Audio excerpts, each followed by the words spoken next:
Hallo und willkommen in meiner Küche. In diesem Video zeige ich, wie ich Lebkuchen oder Honigkuchen mache. Es handelt sich um ein Rezept, das wir von einer Nenntante erhalten haben, die aus Schlesien kam. Hier sind alle Zutaten. Es erleichtert die Arbeit, wenn man die Zutaten zum Beispiel am Vortag schon mal abwiegt und sich bereitstellt. Wer die Mandeln selber pellt, kann das auch schon am Vorabend machen. Die Mandeln werden in heißem Wasser 2 bis 3 Minuten überbrüht, abgeschüttet, kalt abgeschreckt und dann von Hand aus der Haut gedrückt. Das geht recht schnell. Anschließend werden sie nochmal abgespült und man kann sie über Nacht stehen lassen, damit sie trocknen können. Oder man kann sie auch leicht anrösten, wenn man möchte. Der Backofen wird auf 160 Grad Celsius vorgeheizt. Die Mandeln werden auf ein Blech gegeben und bei der angegebenen Temperatur ca. 15 Minuten gebacken, bis sie leicht braun werden.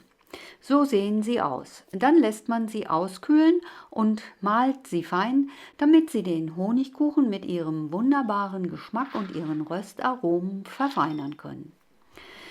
Bis sie ausgekühlt sind, muss man natürlich warten, aber ich habe das jetzt schon gezeigt, um beim Thema zu bleiben. Die Gewürzmischung bereite ich immer selber zu. Das ist einfach und gibt mir nicht nur die Möglichkeit, die Kontrolle über die Zutaten zu behalten, sondern vor allem aber auch Einfluss auf den individuellen Geschmack des Lebkuchens zu nehmen. Mit einem Fertiggewürz schmeckt alles einfach immer gleich. Vom Zucker nehme ich ungefähr 2 Esslöffel weg und gebe sie in einen Mörser. Dazu kommen ganze Nelken, die auch noch an der Spitze die Kugel haben. Des Weiteren habe ich Kardamomkapseln, die ich öffne und deren Inhalt in Form von kleinen Körnern wird herausgeholt.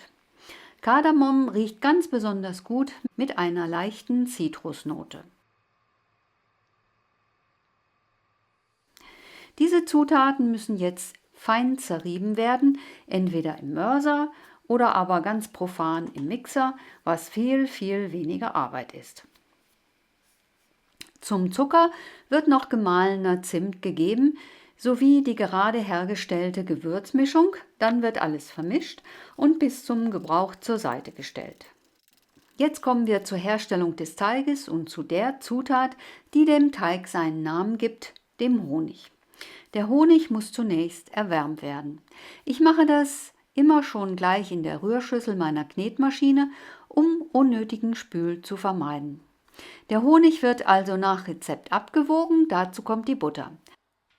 Beides wird im Wasserbad erwärmt, sodass die Butter schmilzt und der Honig schön geschmeidig wird. Man kann die Schüssel auch schon etwas eher vom Feuer nehmen, die Restwärme lässt die Butter schmelzen. Hier gebe ich den Zucker mit den Gewürzen zum Honig sowie die gemahlenen Mandeln. Alles wird verrührt, was jetzt noch von Hand möglich ist. Dann kommt Ei dazu, sowie das Mehl und das Roggenmehl. Jetzt wird alles mit Hilfe des Flachrührers der Knetmaschine durchgerührt, bis alles zusammenkommt, was relativ schnell geht. Der Teig riecht wunderbar nach Honig und Gewürzen und er ist schön weich. Wenn man ihn probiert, schmeckt er eher wie weicher Spekulatius und überhaupt nicht nach Lebkuchen, was seine Richtigkeit hat. Er wird abgedeckt und wenigstens über eine Nacht stehen gelassen, damit die Gewürze ihr Aroma entfalten können. Man kann ihn auch länger stehen lassen, also damit meine ich ein paar Tage. Ich habe ihn aber auch schon sofort weiterverarbeitet. Am nächsten Tag ist der Teig nicht mehr so schön weich und ich schneide ihn immer in Stücke, damit er wieder etwas Temperatur nehmen kann. Den Teig habe ich hier zerkleinert und er ist jetzt wesentlich geschmeidiger geworden. Wenn man sehr ungeduldig ist, kann man ihn zur Not auch für 10 Sekunden in die Mikrowelle geben. Hirschhornsalz und Pottasche werden getrennt nach Rezept abgewogen und mit Wasser vermischt, damit sie sich auflösen. Erst wird das Hirschhornsalz zum Teig gegeben und eingearbeitet, was bei mir nicht ganz eine Minute gedauert hat.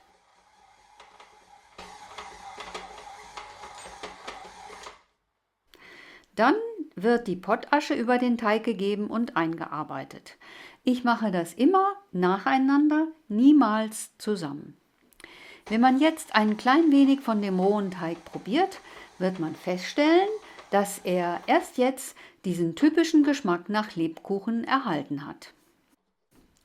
Der Backofen wird auf 160 Grad Celsius vorgeheizt. Jetzt mache ich immer eine Backprobe, um zu sehen, wie der Teig sich macht. Lebkuchen backen ist nicht schwer, aber man muss trotzdem aufpassen. In meinem Ofen backe ich den Lebkuchen ca. 13 Minuten, wenn ich die Teigstücke 3 mm dick ausrolle und sie nicht zu groß sind. Aber das kann variieren und ihr müsst die Backzeit an euren Ofen anpassen. In dieser Zeit bereitet man den Zuckerguss vor. Ich nehme immer gute 4 Esslöffel Puderzucker und dazu kommen 4 Esslöffel Rum. Alles wird verrührt, bis eine schöne, nicht zu dünne und nicht zu feste Masse entsteht. Ihr könnt die Konsistenz eurer Vorliebe anpassen. Wer nicht so viel Zucker möchte, macht den Guss eher etwas dünner. Der Teig enthält sehr viel Zucker und dieser karamellisiert recht schnell, was man auch als Verbrennen bezeichnen kann, wenn dieser Prozess zu intensiv wird. Deswegen backe ich den Lebkuchen immer nur auf 160 Grad Celsius. Der Teig geht auch sehr stark auf. Man sollte deswegen auf Abstände achten und durch eine Probe erhält man einen Eindruck vom Teig. Man kann den Teig auch zu lange backen und er wird dann sehr fest und trocken. Das kann auch lecker sein, nur wenn man weichen Lebkuchen haben möchte, sollte man besser aufpassen. Wichtig ist, das Gebäck immer auf dem Blech auskühlen zu lassen, damit es wieder fester werden kann, bevor man es auf den Kuchendraht zum endgültigen Erkalten gibt. Mandelherzen. Zu Anfang backe ich gerne einfache Formen, wie zum Beispiel diese Mandelherzen. Der Teig wird auf Backpapier ausgerollt, dann braucht man die Arbeitsfläche nicht zu bemehlen. Man kann einen Teigroller mit Ring nehmen, wie diesen hier, oder einfach Teighölzer, die man rechts und links neben den Teig legt, bevor man ihn ausrollt. Hier habe ich Lebkuchenherzen mit Mandeln gemacht. Die Mandeln wurden nach dem Pellen halbiert. Der Teig wird ausgerollt, die Herzen ausgestochen und wie gezeigt mit den Mandelhälften belegt.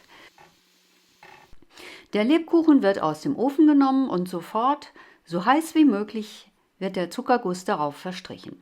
Man lässt alles auskühlen und gibt den Lebkuchen dann auf einen Kuchendraht, damit er endgültig erkalten kann. Orangenblumen. Diesen Lebkuchen habe ich besonders gerne. Der Teig wird einfach mit gehackten, kandierten Orangen vermischt. Wie man kandierte Orangen selber machen kann, zeige ich in diesem Video. Es lohnt sich, denn zum einen sind sie nicht direkt ein Schnäppchen, zum anderen schmecken sie gefühlt 100-mal besser als Orangeat. Dieses Jahr habe ich einfach 500 Gramm Lebkuchenteig abgewogen und mit guten 100 Gramm gewürfelten, kandierten Orangenscheiben vermischt. Der Teig wird ca. 3 mm dick ausgerollt. Das Ausstechen ist mitunter nicht ganz einfach, wenn man ein Orangenstückchen durchstechen muss. Aber die Mühe lohnt sich. Sie werden gebacken und aus dem Ofen genommen und sofort, so heiß wie möglich, mit der Rumglasur bestrichen. Anisbrötle. Eine sehr schöne Variante des Lebkuchens sind auch diese Anisbrötle, die man nach seinen Vorlieben backen kann. Ich habe 300 Gramm des Teiges abgewogen sowie 4 Gramm Anis, den ich etwas zerkleinert habe und unter den Teig knete. Diese Mengen sind natürlich nur Vorschläge. Macht das nach euren Vorstellungen und eurem Geschmack. Alles lässt man wenigstens über Nacht stehen, damit sich die Aromen besser verbinden können, oder man bäckt es sofort. Der Teig wird etwas dicker ausgerollt, nämlich 5 mm.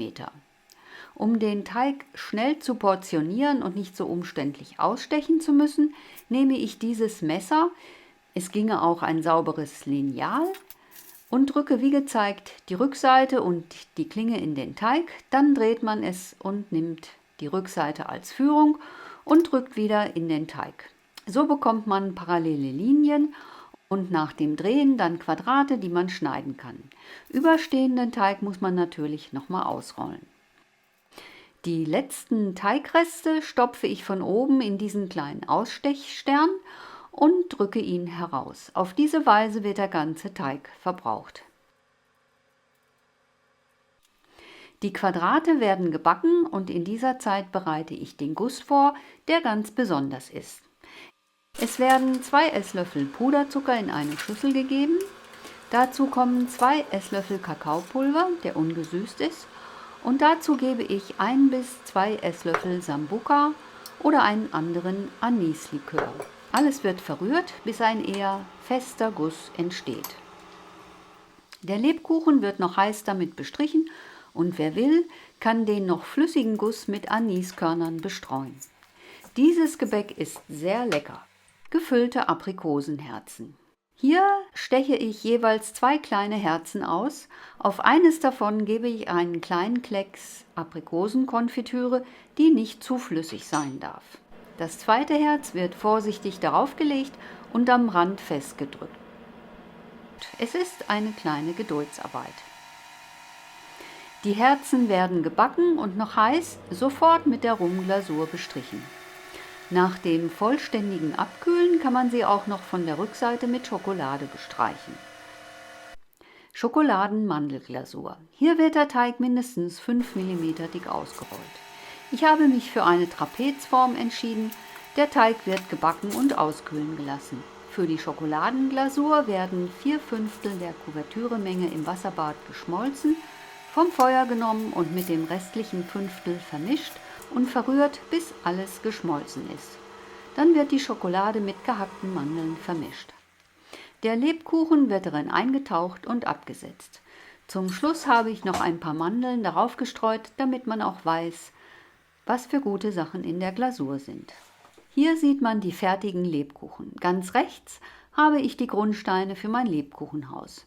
Wie man ein Lebkuchenhaus macht, zeige ich in diesem Video. Hier habe ich statt Zuckerwerk Trockenobst verwendet. Das passt ebenfalls sehr gut zum Lebkuchen. Viel Spaß beim Backen und wie immer guten Appetit und ich wünsche euch eine wunderschöne Weihnachtszeit. Hier ist die Zutatenliste für den Lebkuchenteig. 500 Gramm Honig, 250 Gramm Butter, 250 Gramm Mandeln, 250 Gramm Zucker, 2 Eier, 500 Gramm Roggenmehl, 500 Gramm Weizenmehl, 10 Gramm Hirschhornsalz, 15 Gramm Pottasche. Gewürze, 12 ganze Nelken, 12 Kardamomkapseln, 2 gestrichene Teelöffel gemahlener Zimt. Viel Spaß bei der Weihnachtsbäckerei und wie immer, guten Appetit! Wenn euch das Video gefallen hat, abonniert doch bitte meinen Kanal. Und vielleicht gefallen euch ja auch noch diese Videos.